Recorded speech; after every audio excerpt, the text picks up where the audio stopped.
राज्यमंत्री मेघना बोर्डीकर यांनी ग्रामसेवकाला धमकी दिल्याचं समोर आलेलं आहे। ग्रामसेवकाला कानाखाली मारण्याची धमकी त्यांनी दिली। जिंतूर तालुक्याच्या बोरी येथील कार्यक्रमातला व्हिडिओ सध्या व्हायरल होतोय।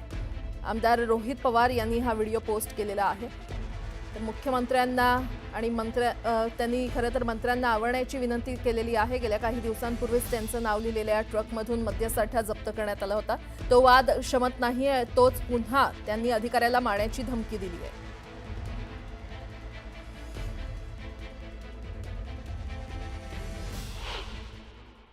असं सालगण्यासारखं कोणाचं काम केलं ना, याद राहा की मेघना बोर्डीकरचा शब्द आहे, कानाखाली झालेला असा बिलकुल चालणार नाही काय याचे बापरे पगार कोण देते? हा असलं चमचेगिरी बिलकुल चालणार नाही। आत्ताच्या आत्ता बडतप करून टाकेल सांगते। चमचेगिरी कोणाची करायची नाही, याद राख। काय इथं कारभार करतो मला माहिती नाही का? उत्तम मी सेवा मॅडमला तिथं बोलवलंय, हमाली करायची ना, सोडून दे नोकरी। मनसे अध्यक्ष राज ठाकरेंनी पुन्हा एकदा हिंदी सक्तीच्या मुद्द्यावरून आक्रमक पवित्रा घेतलाय आणि याच मुद्द्यावरून राज ठाकरेंनी सत्ताधाऱ्यांवर जोरदार घणाघात केलाय। रायगडमध्ये पार पडलेल्या शेकापच्या वर्धापन दिनाच्या मेळाव्यात बोलताना राज ठाकरेंनी भूमिपुत्रांच्या मुद्द्यांना हात घातलेला आहे। पाहूयात।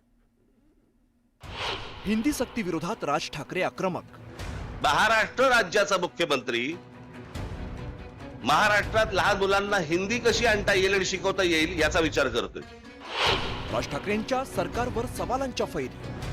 प्रत्येक माणसाला आपल्या राज्याबद्दल प्रेम असतं, आम्ही बोलले की संकुचित कसे होतो? मुख्यमंत्र्यांचं राज ठाकरेंना जोरदार उत्तर। महाराष्ट्रातल्या मराठी मुलांना मराठी सोबत अजून एक भारतीय भाषा जर शिकायला मिळाली तर त्यात काय वावगा आहे? रायगडमध्ये शेतकरी कामगार पक्षाच्या वर्धापन दिन सोहळ्यात जयंत पाटील आणि संजय राऊतांसह मनसे अध्यक्ष राज ठाकरे उपस्थित होते। याचवेळी बोलताना राज ठाकरेंनी राज्य सरकारच्या त्रिभाषा सूत्र धोरणावर जोरदार निशाणा साधलाय। राज ठाकरेंनी केलेल्या टीकेला मुख्यमंत्री फडणवीसांनी सुद्धा उत्तर दिलंय।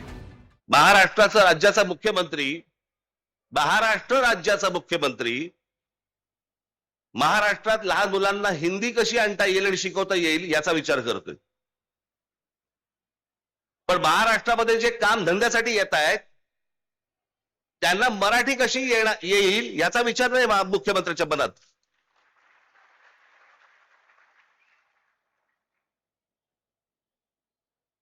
महाराष्ट्रामधला मराठी माणूस, महाराष्ट्रामधला भूमिपुत्र याचा विचारच नाही। आणि याचं सगळ्यात मोठं विदारक जर स्वरूप कुठचं असेल, भीषण स्वरूप जर कुठचं असेल, तो रायगड जिल्हा आहे।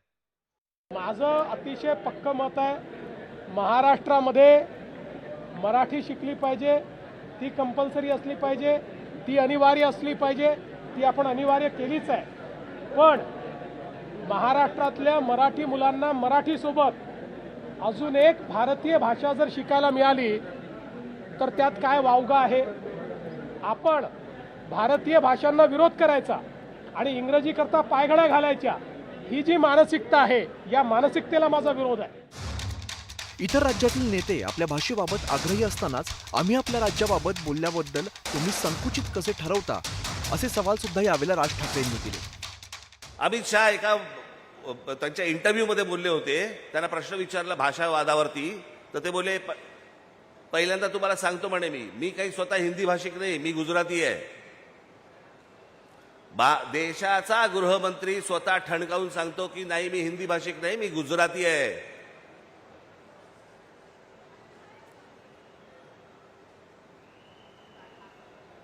आज पंतप्रधान नरेंद्र मोदी झाल्यानंतर महाराष्ट्रामधले अनेक प्रकल्प गुजरातमध्ये गेले, डायमंड मार्केट गुजरातमध्ये गेलं। प्रत्येक माणसाला आपल्या राज्याबद्दल प्रेम असतं, आम्ही बोलले की संकुचित कसे होतो?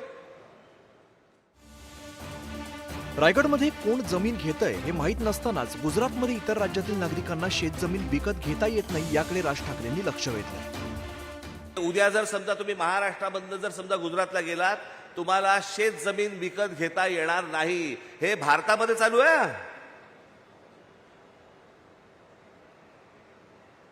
हे आपल्या देशातच चालू आहे। ज्या राज्याचे पंतप्रधान आणि गृहमंत्री हे दोन्ही एका ज्या गुजरात राज्याचे आहेत, त्यांच्या राज्यामधली शेतजमीन या देशातला कोणीही नागरिक जाऊन विकत घेऊ शकत नाही।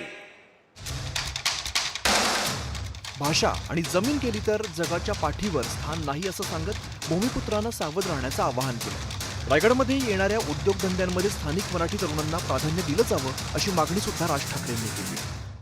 तुम्हाला सगळ्यांना विनंती आहे,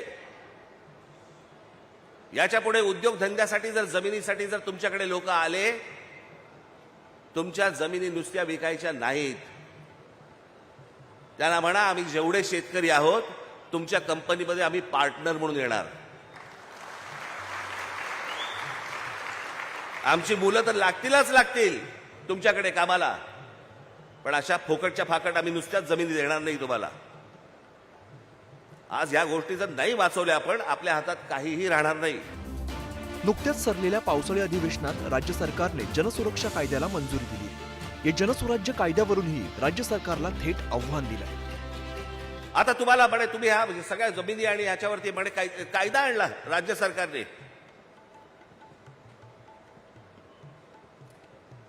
तुम्ही कोण आहात? तर अर्बन नक्षल आहात. शहरामध्ये राहणारे नक्षल.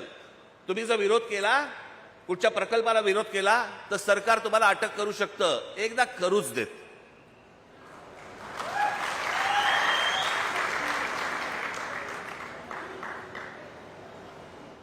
या महाराष्ट्रामध्ये मराठी माणसाच्या थडग्यावरती उद्योग नाही उभे राहणार.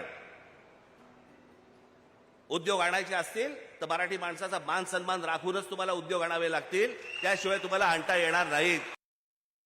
त्यांच्याकरता बनलेलाच नाही कायदा, तर त्यांना का तुम्ही अर्बन नक्षलसारखे वागाल तर तुमची अटक होईल.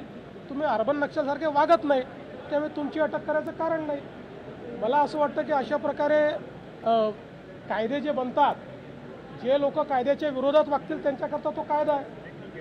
आंदोलनकांच्या विरुद्ध हा कायदा नाही. सरकारच्या विरुद्ध बोलायच्या याच्यामध्ये पूर्ण मुभा आहे, त्याच्या विरुद्ध हा कायदा नाही.